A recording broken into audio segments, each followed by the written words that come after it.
আজকের রেসিপি নিরামিষ আলু পোস্ত। আলু পোস্ত এমনিতেই নিরামিষ হয়। চলুন দেখে নেওয়া যাক আমি আলু পোস্তটা কী করে তৈরি করি। আমি এখানে 5-6টা মতন আলু নিয়েছি, নিয়ে দেখুন খোসাও ছাড়িয়ে নিয়েছি। এবার এটাকে ছোট ছোট করে ডুমো ডুমো করে কেটে নিয়েছি, নিয়ে ধুয়ে জলে ভিজিয়ে রেখেছি।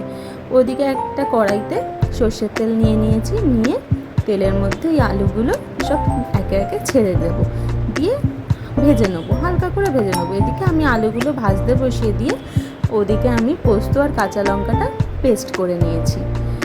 এবারে দেখুন আমার আলুগুলো মোটামুটি ভাজা হয়ে গেছে, হালকা করেই ভেজে নেবো, বেশি ভাজবো না। ভাজা হয়ে গেছে, এবার ওর মধ্যে ওই পোস্ত আর কাঁচা লঙ্কা বাটাটা দিয়ে ভালো করে নাড়াচাড়া করে মিশিয়ে নেবো আলুর সঙ্গে।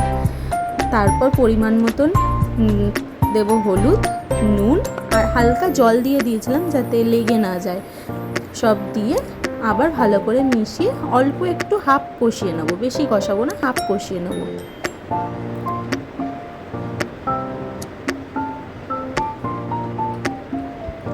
হাফ কষানো হয়ে গেছে, হাফ কষানোর মাঝে অল্প একটু চিনি দিয়ে দিলাম, জাস্ট হালকাও, বেশি দিইনি।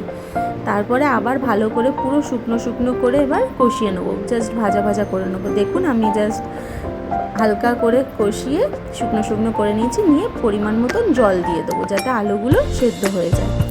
আমার এই আলু পোস্ত ফুটছে, তাই চাপা দিয়ে দিলাম, দিয়ে গ্যাসের ফ্লেমটা মিডিয়াম করে দিলাম।